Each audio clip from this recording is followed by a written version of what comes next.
More news has come into the New York Mets about a recent player that was signed that is now pronounced out for the season. Plus, his replacement pretty much has already been found, and another signing has been made to help with the injuries on the pitching staff. We're going to talk about who it is and what this means for the roster going forward. What is going on, everybody? Welcome on into this new edition of Mets Digest with your host, Michael DeAngelo. As you see on the screen, this video was supposed to be uploaded a couple days ago, but there's been problems with my audio, and I apologize that I'm a little late to this news, but we are going to break it down for you right here. Before I get started, we are at a little under 4,000 subscribers, around 3.93K, I think. I gotta ask that you guys please subscribe.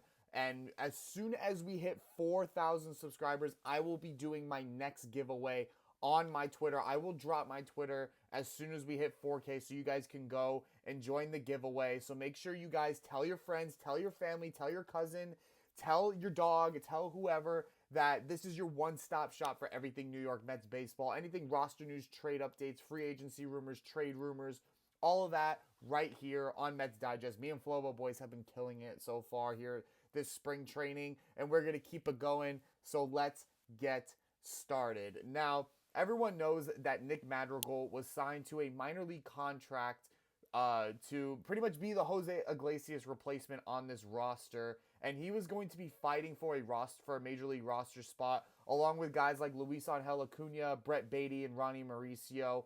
Well, now he has been pronounced out for the year as he dislocated his. As it was first told that he was dislocated his shoulder. I don't know if it was in a game or in practice, but then later on they did more tests on him and figured out that he actually fractured his shoulder and he needs surgery.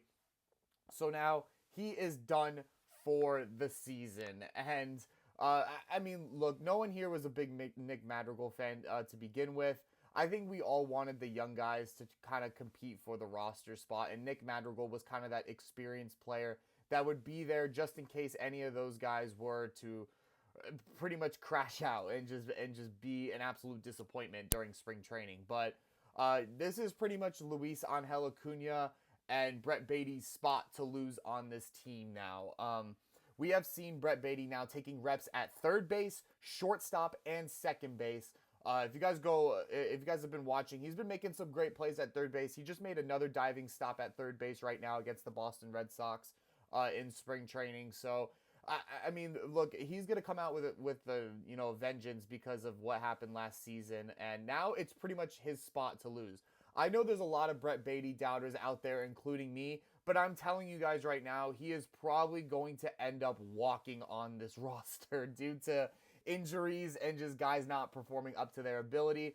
I mean, he's been great with the bat so far. He's just got to prove it with the glove. And if he does, then hey, it's pretty much going to be his spot on this team. Luisangel Acuna just recently got hit by a pitch on the forearm and was taken out of the game. I'm sure he'll just be out for a couple of games, but he's also been great so far to start this spring. He's been causing havoc on the base paths and has been stealing bases as well and getting on base at that leadoff spot.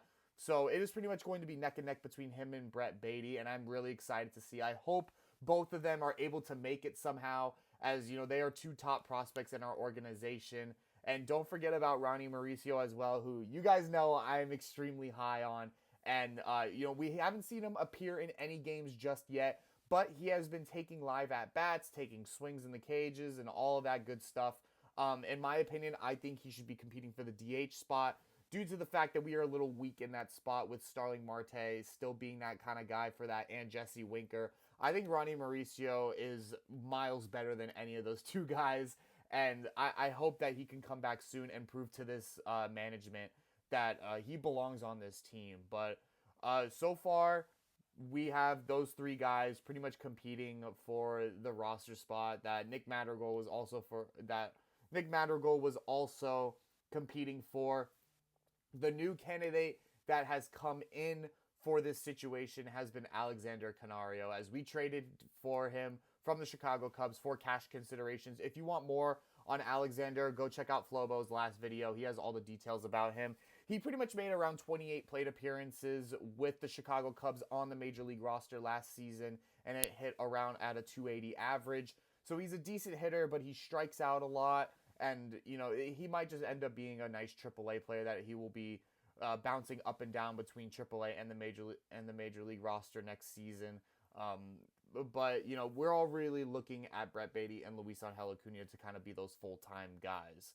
Now, moving on to more moves being made by the Mets. We know now that injuries have been sustained with this starting pitching staff between the likes of Sean Manaea, who has a strained right oblique and is going to be out probably for the first maybe 14, 15 days of the season, as well as Frankie Montas, who will probably be out for a month with his injury. And to help out and, provide some extra support so far here in this spring training, the Mets have signed José Urena to a minor league deal. He actually had a halfway decent season last year. If anyone that knows, any Mets fan that knows the name José Urena knows that that was the former Miami Marlins pitcher, known for giving up a lot of home runs, a lot of hit by pitches, a lot of walks.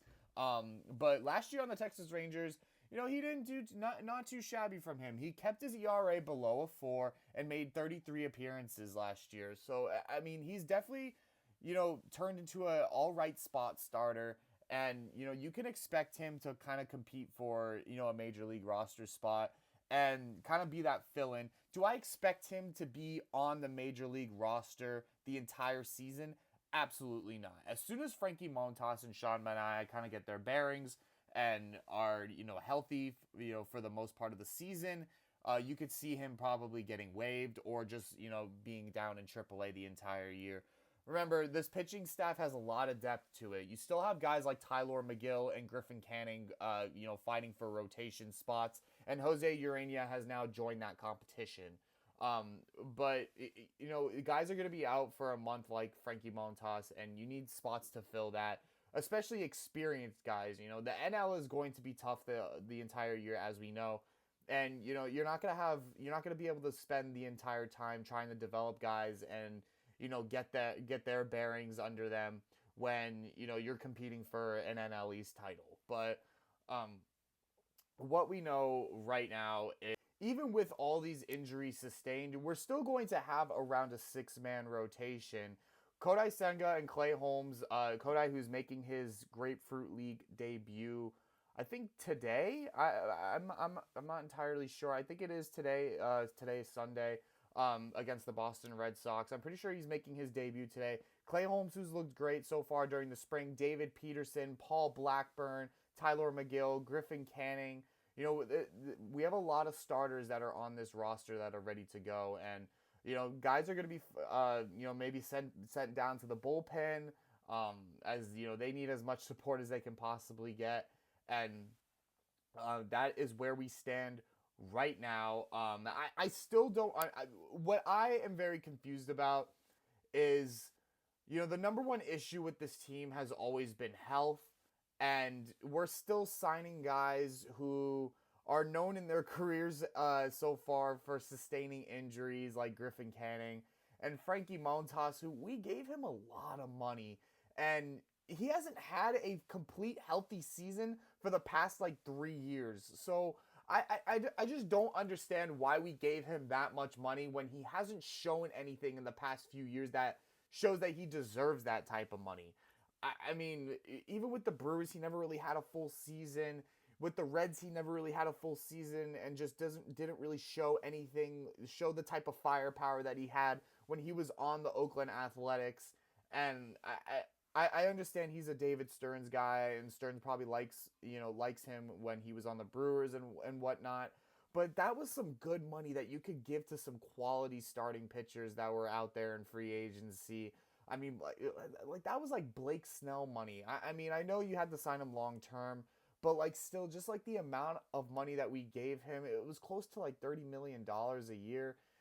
That's ridiculous for a guy like that who has not really shown too much, so far around, the last couple of seasons. He struggled on the Yankees as well. So we already know that, he has experience in a New York market, but, you know, even that sample size that we got from him still wasn't too impressive. So the pitching staff still obviously worries me just a little bit, but I mean, look, it's spring training. No one here should be overreacting. No one here should be judging the team just yet.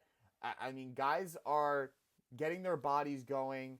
The guys are going to sustain injuries and run into problems throughout spring because they were they were just sitting on their asses pretty much the whole summertime. Look, guys' bodies are going to take a little bit to get going, and you got to understand that. I mean, people are complaining about Jeff McNeil and Mark Vientos right now, but there's no need for that right now. Okay, like Juan Soto has already hit 2 bombs, and he's going to go through struggles throughout the season. Juan Soto is nowhere near a perfect baseball player. He drops balls in the outfield. He will strike out a lot. He will stop swinging the bat throughout the season. So it is a long season, and it is just spring. Okay, so as much as I like, as much as you guys just heard me ridicule Montas, I mean, we have no idea what we're gonna expect out of some of these guys. I mean, Sean Manaea came off one of his career worst seasons, and then came on to the Mets, and now all of a sudden he's practically an ace pitcher, and now he's considered a franchise guy. Like, things can happen so quickly, and there's no need to overreact over any of this stuff. José Urena is a nice replacement so far here in spring training and could possibly fight for a spot, but look, I highly doubt that. As soon as Montas and Manaea are back, he might just end up being waived or sent down to AAA. We have no idea. Same thing with Tyler McGill. You don't know what you're going to get out of guys like that. So, keep your mouth shut. But let me know in the comments, of course, what you guys think about all of this, because that is all I have for you guys here today on Mets Digest. Make sure you guys subscribe down below, because I will be doing a giveaway at 4,000 subscribers for y'all. I like to get that giveaway out to you guys before the season starts. So please, please subscribe. And I will see you guys in the next video, whenever that is. Have a good day, everybody.